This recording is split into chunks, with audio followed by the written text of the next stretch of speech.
Hai Jorikers, apa kabar kalian semua? Semoga sehat selalu ya.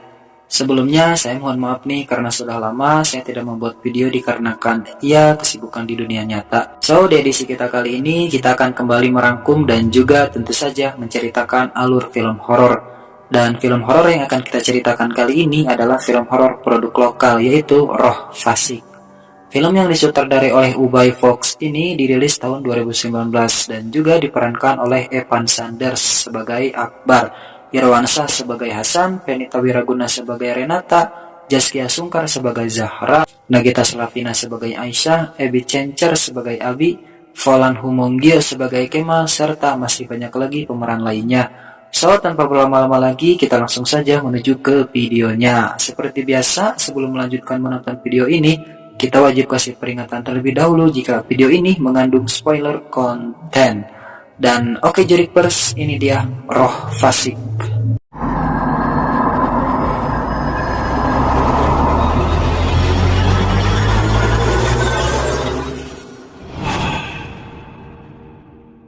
Cerita dimulai ketika Zahra tengah melaksanakan ibadah sholat berjamaah bersama dengan putrinya yaitu Amira. Tak lama setelah Zahra menyelesaikan ibadah sholatnya, tiba-tiba seseorang datang dari belakang dan kemudian menikamnya. Suaminya yaitu Akbar kemudian datang dan mendapati istrinya itu sudah tidak lagi bernyawa. 2 tahun kemudian, setelah kematian istrinya, Akbar yang kemudian menikahi lagi seorang wanita bernama Renata, tiba-tiba mengalami perubahan sikap yang berbeda dari biasanya. Dia menjadi orang yang emosian, pendendam, dan yang lebih parahnya lagi, dia mulai meninggalkan kewajibannya kepada Tuhan. Abang gak sholat berjamaah di masjid? Suatu hari, sahabatnya yaitu Ustadz Hasan kemudian mendatanginya. Di sana, Hasan berusaha membuat Akbar menerima kematian istrinya dan menyuruhnya untuk kembali lagi ke jalan yang benar. Namun, Akbar malah marah-marah dan kemudian mengusirnya dari rumah. Kamu tahu apa sebenarnya? Pukul. Kalau menjanjikan ketenangan buat kamu, pukul saya. Setelah itu Hasan lalu bertemu dengan seorang ustadz yang dimana ustadz tersebut sering orang-orang panggil dengan sapaan Abi. Di sana Hasan memberitahu Abi mengenai Akbar sahabatnya. Hasan memberitahu Abi jika Akbar baik-baik saja, namun dia telah mengalami perubahan sikap dari yang sebelumnya lebih baik. Di malam hari di rumah Akbar dan juga Renata, Akbar tiba-tiba mendengar Renata berteriak minta tolong. Mendengar itu Akbar pun segera bergegas untuk menolongnya. Setelah Akbar sampai di tempat Renata, dia pun mendapati Renata yang sedang memeluk dirinya yang lain. Dan tak lama setelah itu, sosok dirinya yang sedang dipeluk oleh Renata tadi kemudian berubah menjadi sosok iblis hitam besar yang menyeramkan. Keesokan paginya, Akbar kemudian menemui Abi untuk meminta bantuan atas apa yang telah dialaminya bersama Renata di rumahnya semalam. Abi pun menyarankan Akbar agar dia segera mengikhlaskan kematian istrinya dan menyerahkan semuanya kepada Allah Subhanahu wa Ta'ala. Serahkan semuanya kepada Allah. Dan mengenai kejadian di rumahnya, Abi menyarankan Akbar untuk kembali menyejukkan rumahnya dengan sholat dan juga tadarus. Namun Akbar dengan emosionalnya kemudian mengatakan jika dia tidak akan bisa mengikhlaskan istrinya begitu saja sebelum dia tahu siapa pembunuh istrinya di malam itu. Sampai saat ini, saya belum tahu siapa pembunuh Zahra. Di rumah, Amira bermimpi menemukan sebuah pisau dan juga selembar kertas yang menutupi pisau tersebut. Tak hanya itu, Amira juga kemudian memimpikan Renata yang akan mencoba membunuhnya. Sementara itu, di tempat lain, Akbar memberitahu Renata jika dia akan pergi keluar pada malam hari. Oh ya, ntar malam abang mau keluar bentar. Abang mau kemana lagi? Kamu gak usah khawatir. Di malam hari, ketika Amira sedang mengaji, dia tiba-tiba mendengar Renata menjerit dan mendapati ibu tirinya itu mengalami kesurupan. Melihat itu, Amira yang sedang sendirian di rumahnya karena Akbar sedang pergi keluar, kemudian memutuskan untuk menelpon Ustadz Hasan agar mau membantu ibunya tersebut. Mama Rena kesurupan, ayah lagi nggak ada di rumah. Singkat cerita, Hasan kemudian tiba di rumah Amira. Di sana, dia pun masuk ke kamarnya Renata dan kemudian berkomunikasi dengan iblis yang sedang merasuki tubuh Renata. Hei iblis, jangan pernah bersembunyi di dalam kebaikan. Sang iblis pun mengatakan jika dia tidak mempunyai urusan dengan Hasan dan dia hanya menginginkan nyawa Renata saja. Apa yang kau inginkan dari wanita ini? Mendengar itu, Hasan kemudian mencoba mengusir sang iblis dari tubuh Renata dengan membacakan ayat-ayat suci Al-Quran. A'udzu billahi minasy syaitani wa likulli wijhatun Allah Setelah Hasan berhasil mengusir sang iblis dari tubuh Renata, Akbar kemudian tiba-tiba datang. Akbar yang melihat Hasan sedang berduaan bersama istrinya di kamar, kemudian menuduh Hasan telah melakukan hal-hal yang tidak senonoh.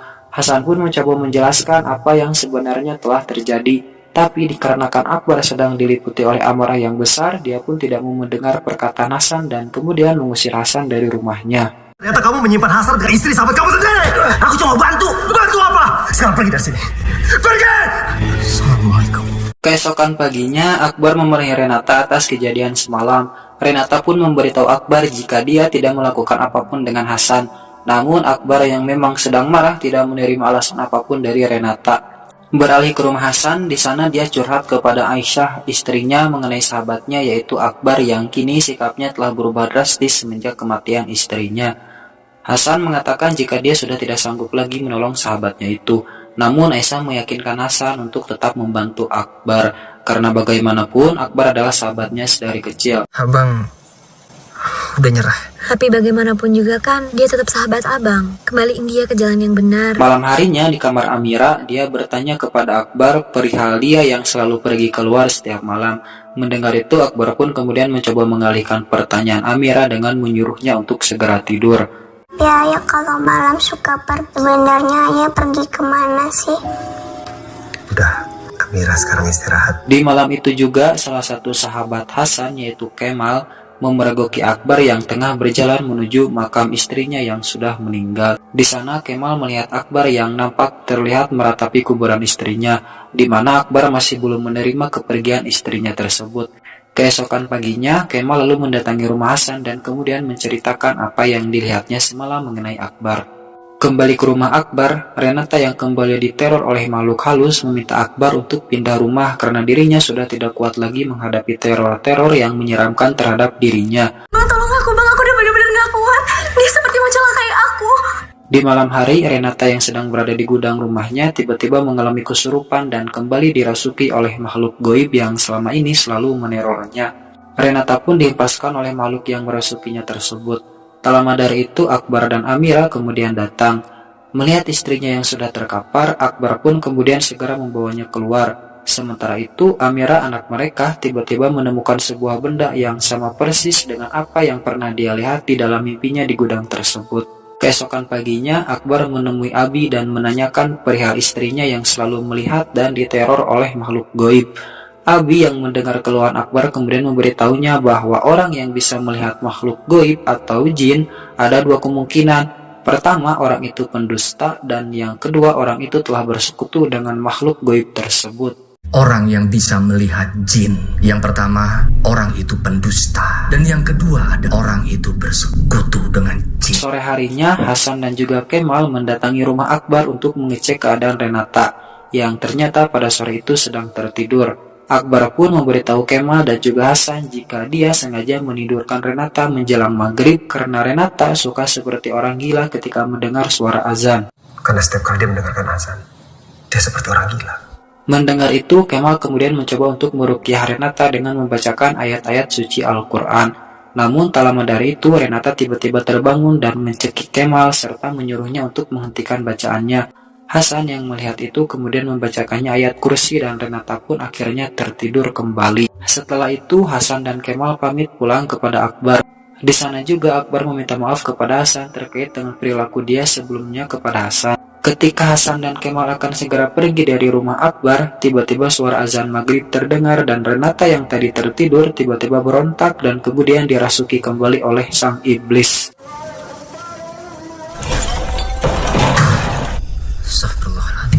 Di sana Hasan kemudian mencoba berkomunikasi dengan iblis yang merasuki Renata. Sang iblis pun kemudian mengaku jika dia sangat marah terhadap Renata karena Renata tidak menepati perjanjian yang telah mereka sepakati, yaitu menjauhkan manusia dari beribadah kepada Allah Subhanahu wa Ta'ala.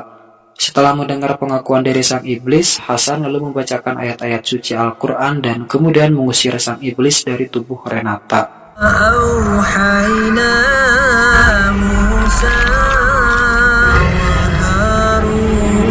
Keesokan harinya, Hasan menemui Abi dan menanyakan apa yang harus dilakukannya untuk menolong Renata. Abi pun memberitahu Hasan jika ada orang yang melakukan perjanjian dengan jin atau iblis, Maka untuk menyelesaikannya harus diselesaikan langsung dengan yang bersangkutan. Abi dan Hasan pun kemudian memutuskan untuk mendatangi Renata. Di rumah Akbar, Amira yang sedang mengaji di kamarnya tiba-tiba didatangi oleh Renata yang telah dirasuki oleh iblis. Di sana Renata mencoba membunuh Amira karena dia merasa tidak nyaman mendengar suara lantunan ayat suci Al-Quran yang dilantunkan oleh anak tirinya tersebut. Namun tak lama dari itu Akbar kemudian tiba tepat waktu dan berhasil menyelamatkan Amira.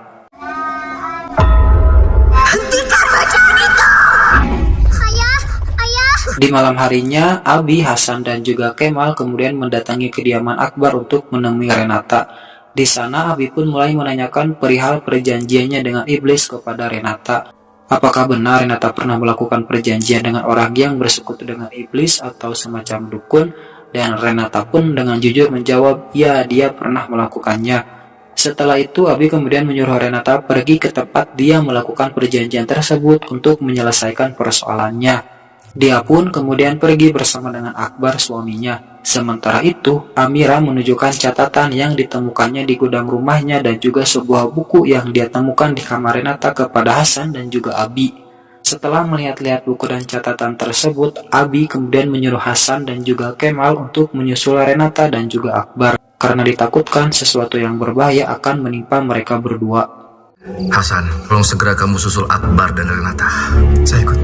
Ya. Berpindah ke tempat Renata dan Akbar, mereka akhirnya tiba di tempat tujuan. Dan kekhawatiran Abi ternyata memang benar. Di sana Renata diserang bertubi-tubi oleh sosok iblis jahat yang kemudian menanyakan perihal perjanjiannya yang telah dilanggar oleh Renata. Perjanjian itu. Saya sudah berusaha. Di tengah Renata yang sedang sekarat di pangkuan Akbar karena serangan bertubi-tubi dari sang iblis tadi, dia akhirnya mengakui jika orang yang telah membunuh istrinya adalah dia sendiri. Dia melakukan hal tersebut karena dia sangat mencintai Akbar dan ingin menjadi istrinya. Apa yang sudah melakukan sama kamu, Ren? Keluarga apa? Renata pun menceritakan jika dulu dia pernah meminta bantuan kepada seorang dukun untuk mendapatkan Akbar. Sang dukun pun kemudian mengabulkan permintaan Renata dengan syarat dia harus melakukan perjanjian dengan iblis, di mana perjanjian tersebut adalah Renata harus membuat Akbar dan keluarganya tidak lagi beribadah kepada Allah Subhanahu wa Ta'ala, dan jika perjanjian itu dilanggar, maka sang iblis akan meneror Renata dan kemudian membunuhnya. Namun sayang, Renata hanya berhasil menjauhkan Akbar saja dari beribadah kepada Allah Subhanahu wa Ta'ala, sementara anaknya yaitu Amira gagal dia jauhkan dari beribadah kepada Allah Subhanahu wa Ta'ala. Setelah Renata mengakui perbuatannya, Akbar kemudian tiba-tiba diserang oleh sang iblis. Namun tak lama dari itu, Hasan dan juga Kemal kemudian tiba di tempat tersebut dan menolong Akbar. Setelah menolong Akbar, Hasan kemudian mencoba mengecek keadaan Renata yang ternyata dia telah menghembuskan napas terakhirnya. Innalillahi wa inna ilaihi raji'un. Setelah melihat kekacauan yang disebabkan oleh sang iblis kepada Akbar dan juga Renata di tempat itu, Hasan kemudian bertemu dengan sosok asli dari sang iblis yang selalu meneror Renata. Dan dengan membaca ayat-ayat suci Al-Quran dan juga izin dari Allah Subhanahu wa Ta'ala, Hasan dan juga Kemal kemudian mencoba memusnahkan sang iblis dan akhirnya mereka pun berhasil mengusir sang iblis kembali ke neraka.